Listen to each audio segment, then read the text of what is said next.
morning to all my friends and family, and welcome to Jim's 5am Club. And check out this view. Good morning, Sydney.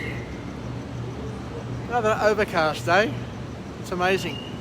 It's summertime in Sydney, but every single morning seems to be overcast. And then the breeze will come through, blow away the clouds, burn off the fog or the mist, and it ends up being a reasonable sort of day. But it's not Greece, but it's beautiful in its own way. And as I've said time and time again, where else in the world can you get off a train, be in a public place, and have this magnificent view in front of you? Anyway, let's go on a walk and talk.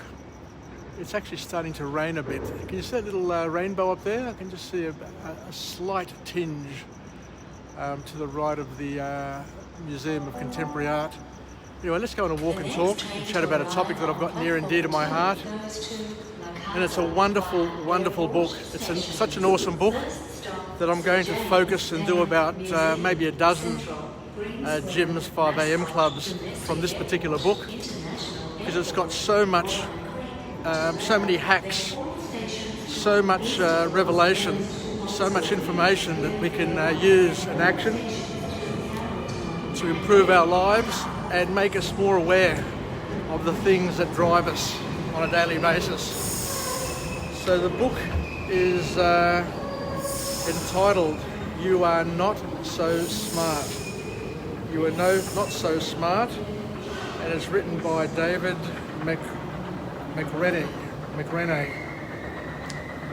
who's a psychologist and a practicing cognitive scientist. And he comes across and reveals a number of things that impact us on a daily basis, affect the way we think, affect the way we behave, in ways that we're not even aware of, which makes it even more mysterious and special.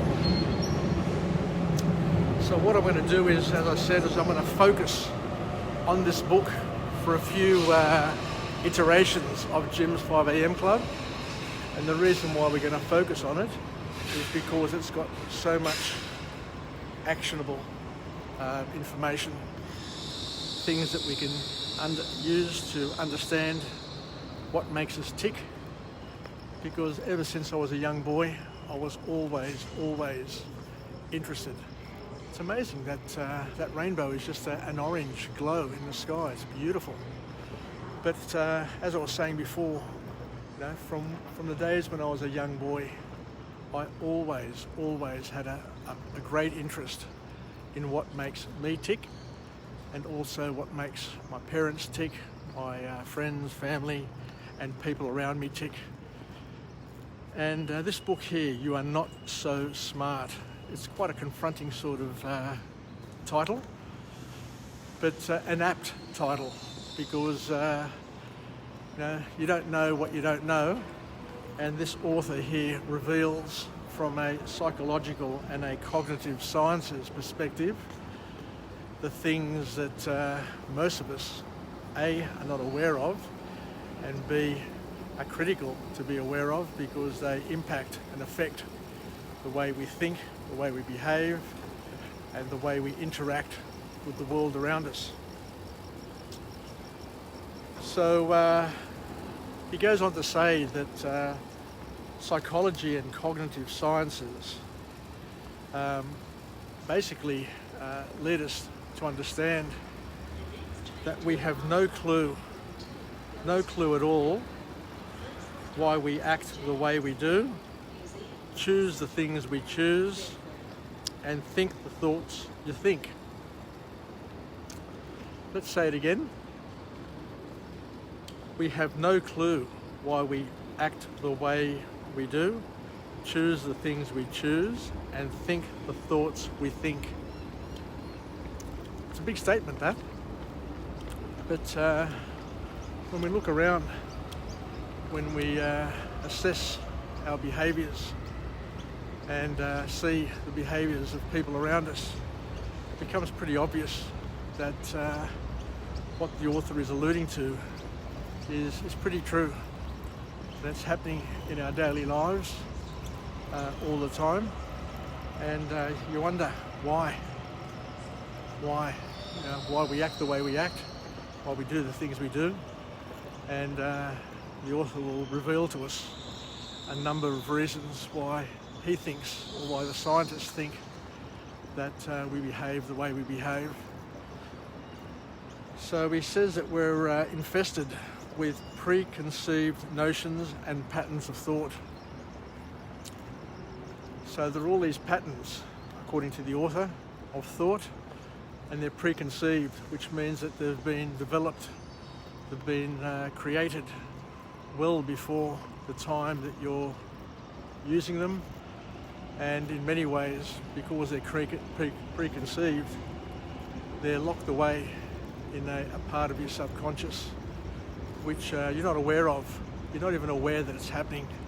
So a lot of these things that we talk about are happening, and most people are not aware of them. So the beauty of this book, the beauty of cognitive science, of psychology, is that it brings it to the fore.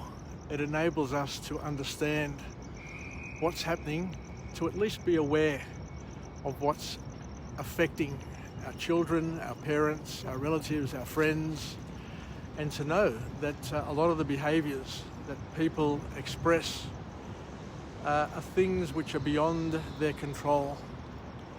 Now let's say that again, they are behaving, they are doing things for many people which are beyond their control.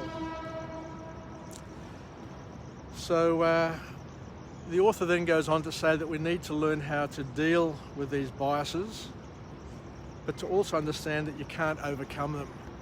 Now, these are locked in, they're hardwired into your subconscious, into the way you are, into your persona, so you can't eliminate them completely, but you can learn how to deal with them.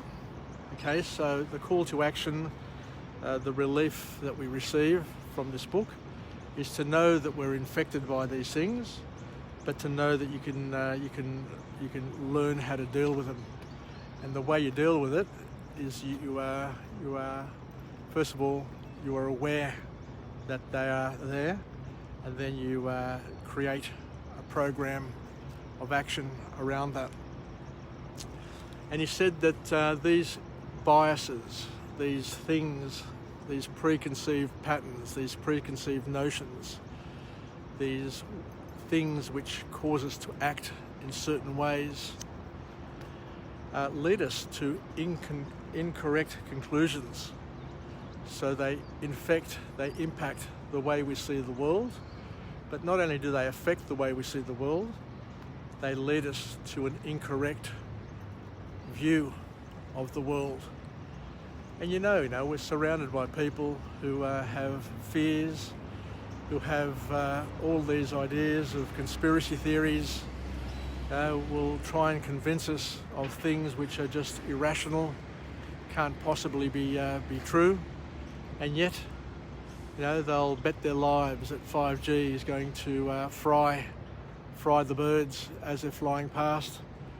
But I will continue to go past 5G towers and look below the towers to see singed birds or any evidence of 5G being as dangerous as what people are making it out to be. But by the same token, as we said, these people and all of us have various biases, so I'm sure I'm telling people things that they're scratching their head about and saying, this guy's on drugs. But that's how it is. And what the author then goes on to say is that we have heuristics, and the way we operate using heuristics, which are mental shortcuts that we've adopted and adapted to help us solve common problems. Otherwise, if we had to think about everything we did, A, we'd never get anything done, B, we'd procrastinate, and C, we'd probably go crazy, because life around us is so complex is so overwhelming. And if you had to give deep thought and justify everything you did, you'd have serious challenges.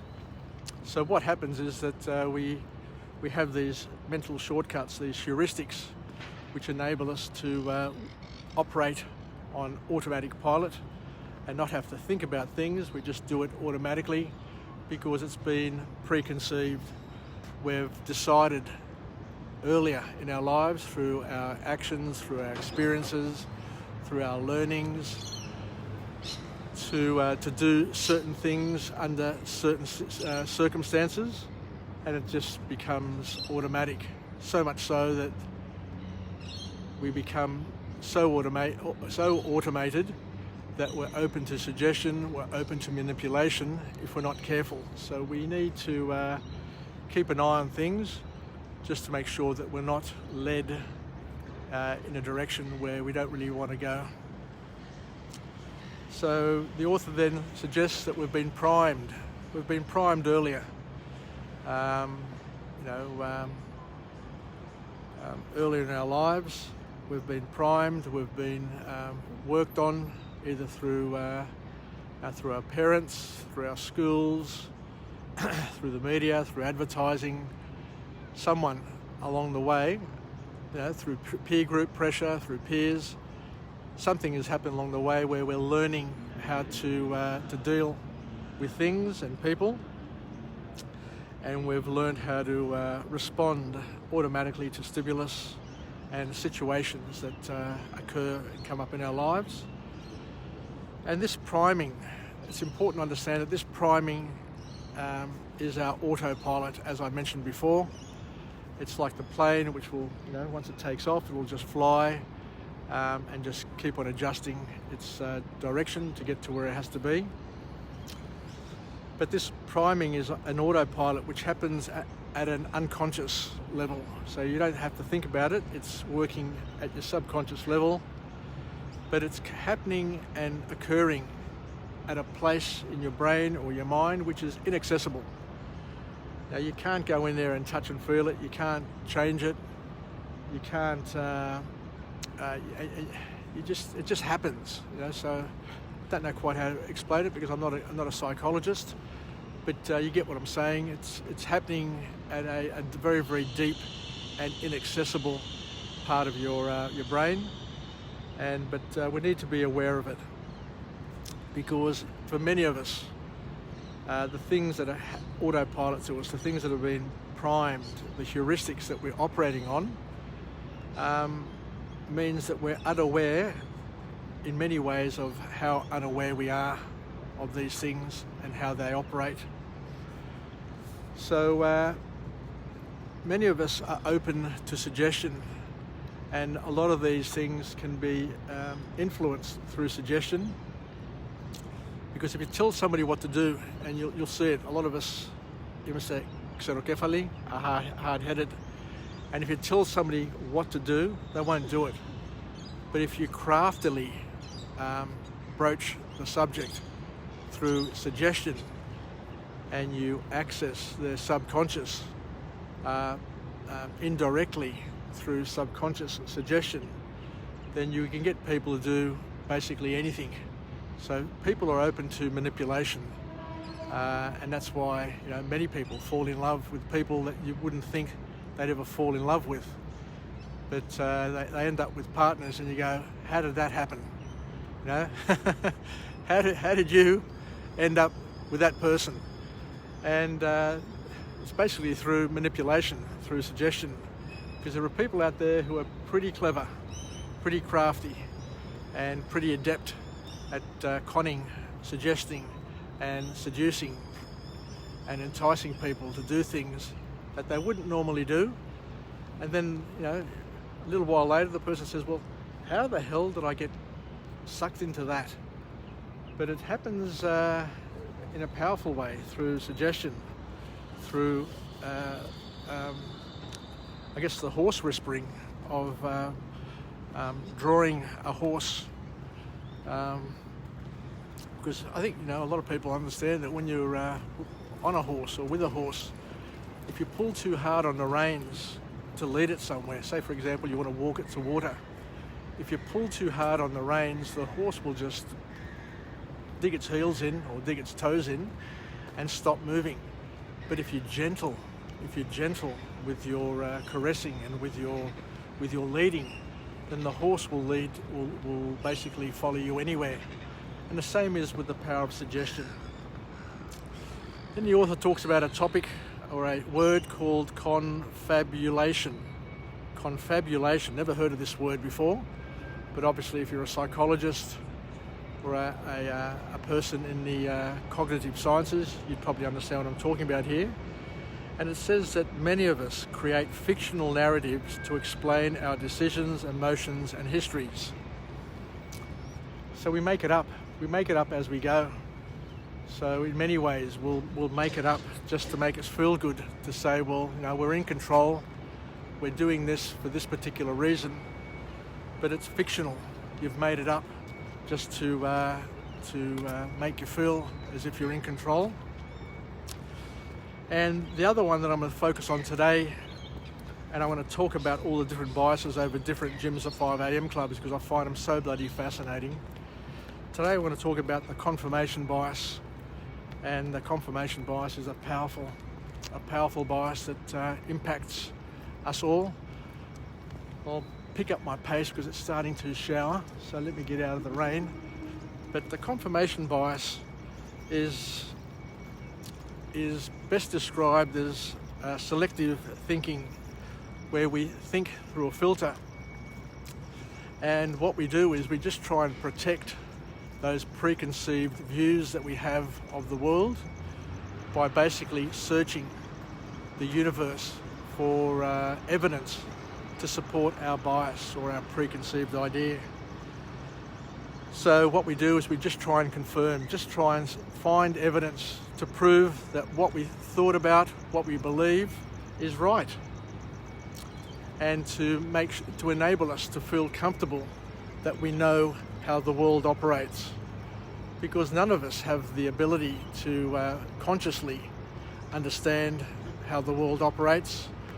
I'm sure that subconsciously we've got it all figured out, but at the conscious level it's impossible because it's just so complex, and we only get to view a slither of the world and of humanity and of what's going on around us. And we need to use those slithers just to piece it all together, to make sense of what's happening, to stay sane, I guess is the best way of describing it. So with our confirmation biases, what we'll do in order to be happy that we've got it all figured out, is that we'll try and avoid contradiction at all costs. So this is where positive thinking comes into it. So you can be positive or you can be negative, is the bottom line. And regardless of whether or not you're positive or you're negative, you're right. If you've got a negative view of the world, if you've got a negative view of people, if you've got a negative view of a situation, you're absolutely right. But if you've got a positive view of the world, positive view of a situation, positive view of a person, you're also absolutely right, because what's going to be happening in the background, in your subconscious, is that your brain is going to be scouring the universe for evidence to prove your confirmation bias right. So if you think positively, you'll find positive evidence. If you think negatively, you'll find negative evidence. So you'll always be right, but you'll always be selectively right. So if you're looking for bad stuff, you'll find bad stuff. If you're looking for good stuff, you'll find good stuff. Just like when you go to a garden. You know, if you're looking for flowers, you'll find flowers. If you're a bee in a garden and your focus is for flowers and to pick up the pollen of those flowers, you will find plenty of flowers, because flowers is what you're focusing on and what you need in order to grow, develop, and be what you have to be. But if you're a fly, if you're a blowfly and you're in a garden, then you're not going to be looking for flowers, because flowers are not your thing. You know, you're going to be looking for dung, for manure, for dog shit, for rubbish, in order to source your joy and to make you feel complete. So I guess that's about it for today. So as I said, this book is jam-packed with information, with terms which help us understand the silence, the influences that are happening at the subconscious level, the things that we're unaware of. As we said, we're unaware that we're unaware.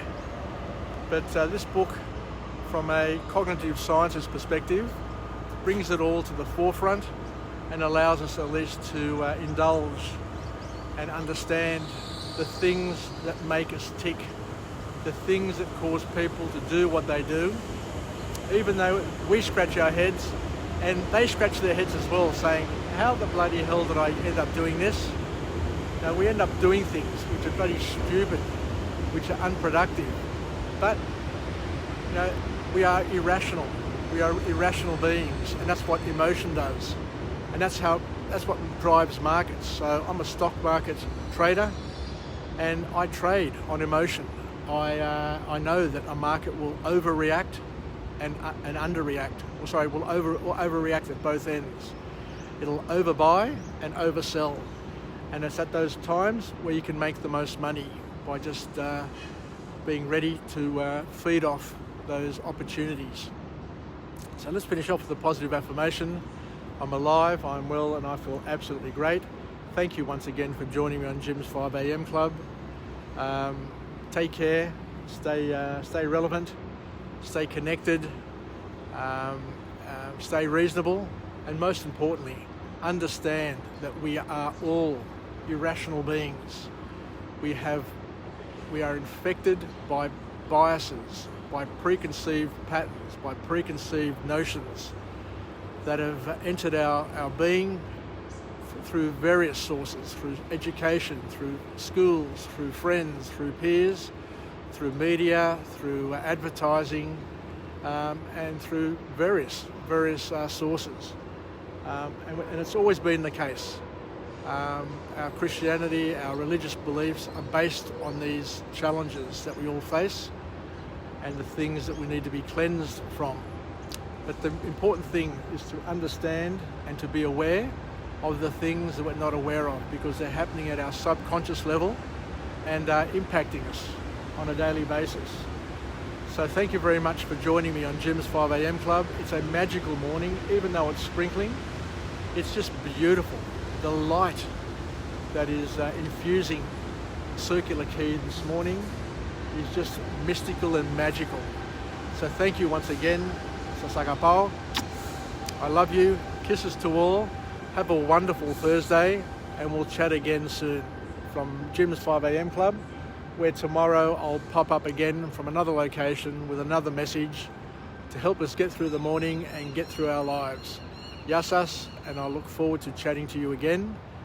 Bye for now, and stay safe.